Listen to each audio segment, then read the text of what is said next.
Madam Vice President, I want to move to Springfield, Ohio, and what's happening there. We've seen school closures, parents worried about their kids leaving the home because of racist conspiracy theories that I won't repeat here, but they have been repeated by leaders on the Republican side, President Trump, former President Trump, and Vice Presidential nominee J.D. Vance.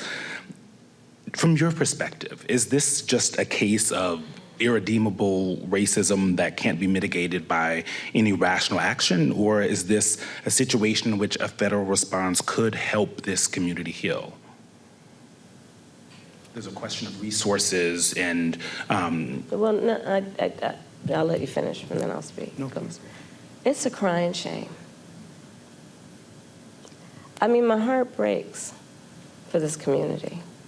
You know, there were children, elementary school children, who it was school photo day. You remember what that's like? Going to school on picture day? Who were dressed up in their best, got all ready, knew what they were going to wear the night before, and had to be evacuated. Children.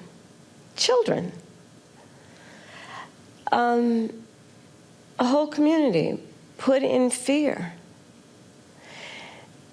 And I'll say a couple things about it. One, you know, I learned a long time ago in my career, having a background as a prosecutor, when you have these positions, when you have that kind of microphone in front of you, you really ought to understand at a very deep level how much your words have meaning. I learned at a very young stage of my career that the meaning of my words could impact whether somebody was free or in prison. As Attorney General, I was of California, fifth largest economy in the world. I was acutely aware that my words could move markets. When you are bestowed with a microphone that is that big, there is a profound responsibility that comes with that. That is an extension of what should not be lost in this moment, this concept of the public trust.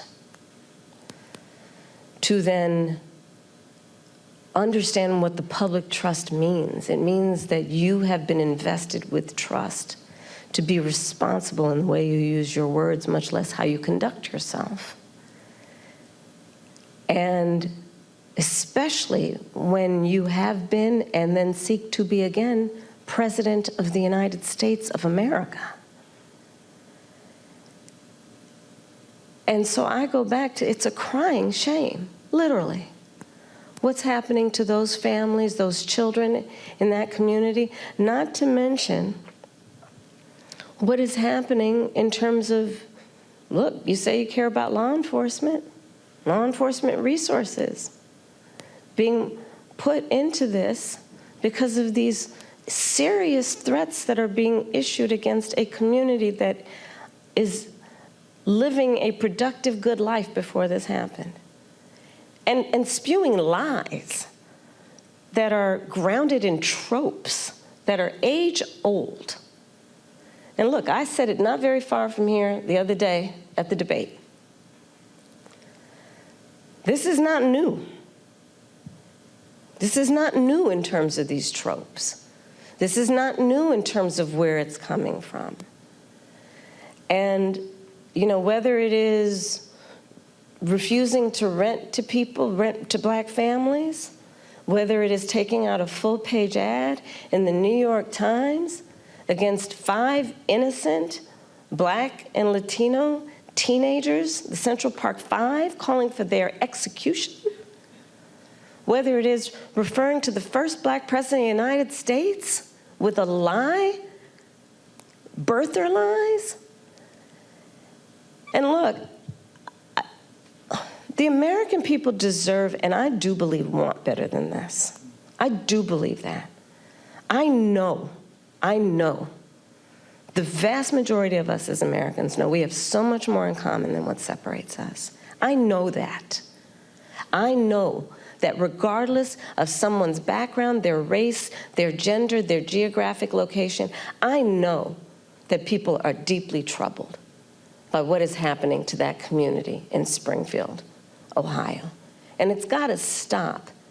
And we've got to say that you cannot be entrusted with standing behind the seal of the President of the United States of America, engaging in that hateful rhetoric that, as usual, is designed to divide us as a country, is designed to have people pointing fingers at each other. It's designed to do that. And I think most people in our country, regardless of their race, are starting to see through this nonsense and to say, you know what, let's turn the page on this. This is exhausting, and it's harmful, and it's hateful, and grounded in some age-old stuff that we should not have the tolerance for. So let's turn the page and chart a new way forward and say, you can't have that microphone again.